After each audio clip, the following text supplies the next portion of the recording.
লক্কর ঝক্কর গাড়ি বা ফিটনেসবিহীন গাড়ি রাস্তায় তারা যাতে না নামায়। আর ঈদ যাত্রা উপলক্ষে যেহেতু একসঙ্গে অনেক মানুষ যাত্রা করে, স্বাভাবিকভাবেই হাইওয়েগুলোর উপরে একটা ব্যাপক প্রেশার থাকে।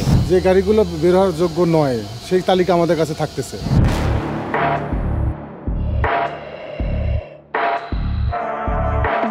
ফিটনেসবিহীন গাড়ি, লক্কর ঝক্কর গাড়ি যেগুলো রাস্তায় চলাচলের অনুপযোগী বা রাস্তায় চললে এটাতে যাত্রীদের জীবনহানির একটা সম্ভাবনা থাকে, বা রাস্তায় গাড়িগুলো হঠাৎ করে অচল হয়ে পড়ে, তখন রাস্তায় একটা দীর্ঘ যানজটের তৈরি হয় এবং মানুষের চরম ভোগান্তি হয়। আর ঈদ যাত্রা উপলক্ষে যেহেতু একসঙ্গে অনেক মানুষ যাত্রা করে, স্বাভাবিকভাবেই হাইওয়েগুলোর উপরে একটা ব্যাপক প্রেশার থাকে।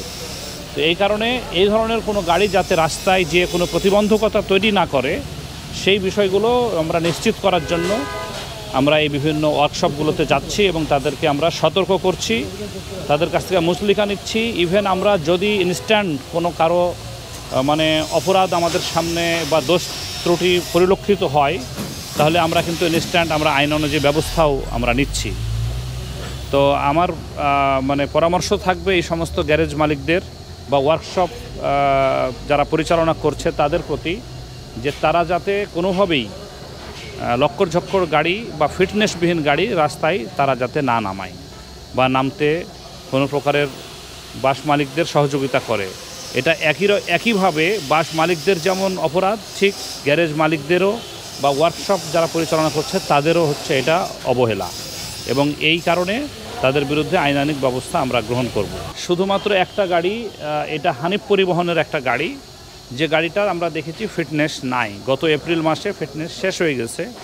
আমরা বলেছি যে এই গাড়িটা যাতে রাস্তায় না নামে, যেগুলো ঠিক আছে সেগুলো নামবে, সেগুলোতে কোনো আমাদের আপত্তি নাই।